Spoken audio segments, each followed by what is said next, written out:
Je faisais quelques petits dessins comme ça pour moi, mais le modélisme, c'était pas du tout mon truc et je m'étais même pas du tout intéressée.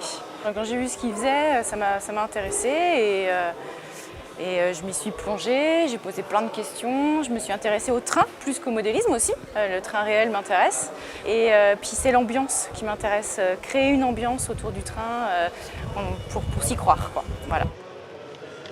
C'est venu naturellement en fait. J'avançais un petit peu sur les décors et puis Gaëlle de temps en temps apportait des idées constructives. Puis un jour je lui ai dit bon bah donne-moi un coup de main, tiens voilà les pinceaux, voilà comment on fait, lance-toi. Donc elle s'est lancée un petit peu dans le décor, ce qui est venu en complément du réseau. Puis finalement elle a pris un peu plus de place et c'est vraiment un réseau en commun. Je lui ai présenté une menuiserie, un plan de voie, des gros volumes pour les décors, pour les bâtiments et de là on s'est lancé vraiment à deux dans la réalisation du décor. Donc la finition des bâtiments, les pavés, tous les éléments qui font que le décor est vivant. Il est même des fois jaloux de mes réalisations.